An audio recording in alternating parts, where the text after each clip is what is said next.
Hey you guys, what's up? It's Lisa from twocreativewebsite.com.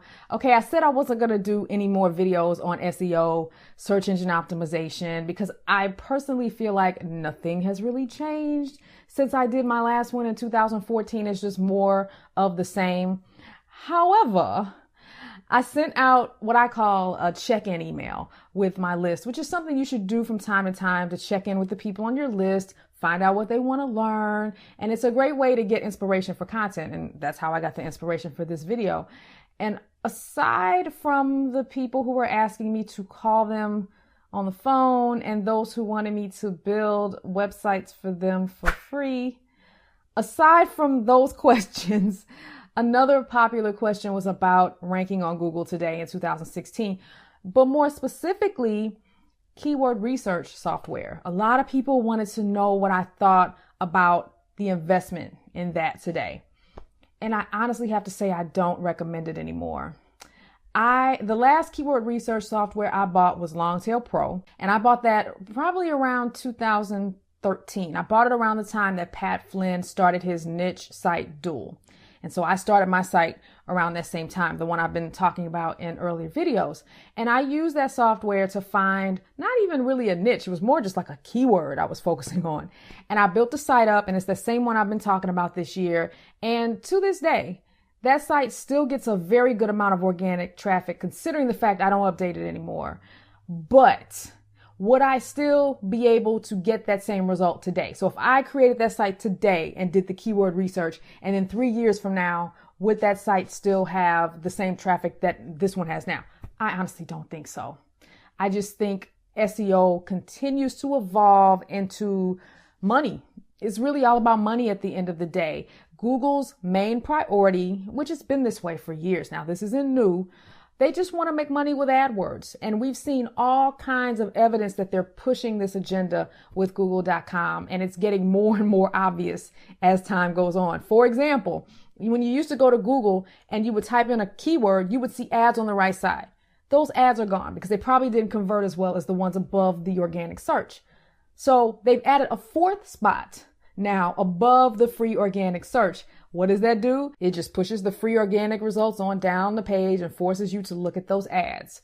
The other thing that they've done is they're continually updating their knowledge graph, which is just their content database. So if you type in something like, how old is Tom Hanks? And you used to get Wikipedia as the first result. Now you get the age. You don't even have to click a website.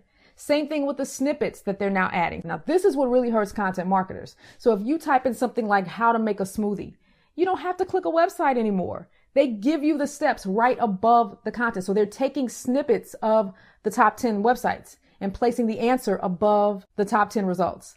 And so they are just all about making advertising dollars now. So when you're using these plugins like Yoast and they're giving you the green light that your title looks great, your content looks great, that doesn't necessarily mean that it's going to rank, because you have to understand that along with Google forcing people to buy ads, they're also continuing to push up the brands, the big brands that have a lot of strong links pointing to them, and pushing the smaller businesses and the newer businesses down. Now, does that mean you can't get any traffic from Google? Of course not. There's still some things that we can do to keep our sites optimized. For example, always make sure you have a responsive theme if you use WordPress, or a responsive site, no matter what platform you use. And that just means that your content drops down nicely to one column when people view it via a mobile phone. And I don't know a WordPress theme that has been created in the last, 3 or 4 years that isn't, well, it's not like I know all the themes out there, but what I'm saying is I think most themes that have been created in the last 3 or 4 years are responsive. So it shouldn't be hard to find a responsive theme. And if you don't use WordPress, you can hire someone to do your responsive layout for you. You can go to Upwork or something like that, but you must have a responsive theme because Google is so big on making sure the mobile browsing experience is optimal. So the other thing that you want to keep an eye on is that on January 10th, there's a big update happening where Google is going to penalize people that have email opt-in forms on their site that are intrusive. This is huge. So if I go to your site on a mobile phone and I get some flying pop-up which I hate anyway, or it's something intrusive that pushes the content down, Google is saying that that could harm your ranking on mobile, not desktop, just mobile. So they're really, really pushing for that optimized mobile experience. So the other thing you want to make sure is that your site is loading quickly. There's a couple of things or several things that affect that. Your images, you want to make sure they're optimized. I know with my new redesign, somebody pointed out that the file sizes were very, very large on my homepage. And so I have, corrected that and decreased the file size by about 50%. You can also install WP Super Cache, which is a caching plugin that will help your site load faster. The other service that's out there is called Cloudflare. It's free. They have a free version and a premium version. They also have a caching functionality, and they also block bad traffic. So if you're having trouble with spam bots or malware, what Cloudflare does, they sort of act like a guard before somebody comes to your website. So they check to make sure it's legit traffic. And if it is, they let people into your site. And this is seamless to the viewer. They don't know this is happening. It happens so quickly, but their caching little situation helps your site load fast as well. So they're a really good service. I have used them in the past, and their free version is really nice. So having a theme that's coded very well is important. I use StudioPress themes. Love their themes. Been using them since 2011. They aren't the flashiest of the bunch, but there's a lot of customization options for them, and the code is very clean, which helps with page loading and things like that.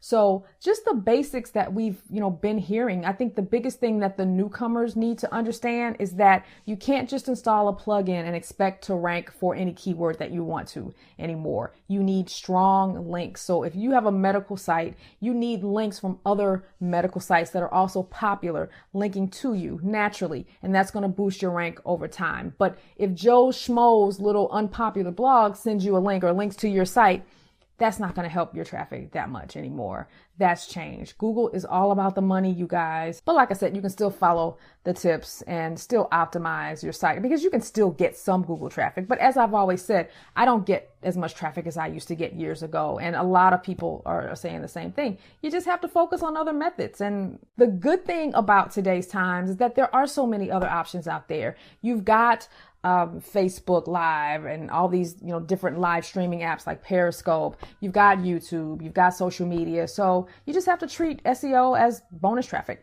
at the end of the day. So that's it, you guys. Thanks for watching. I'm still working on my self-hosted courses. I am doing so much testing. This is a lot of work, you guys. The MemberMouse plugin is so robust. It's not the easiest plugin in the world to use, but it's bad. It can do a lot. And so I'm having to learn how to use the plugin because I'm starting off using the plugin just to sell one-off courses. But if I want to expand down the line and open up a membership site, then I can do that as well. But enough about me rambling. This has been long enough, but I just wanted to let you know I'm still working on it. Can't wait to share with you guys what I'm learning. And if you have any questions about SEO, also those of you who have bought the premium version of Longtail Pro, I love to hear from people who've purchased keyword research software within the last year to see how helpful it's been for you, because I don't think it's worthless. I'm just saying that I don't really use it that much. So I'd love to hear from you guys. Talk to you later.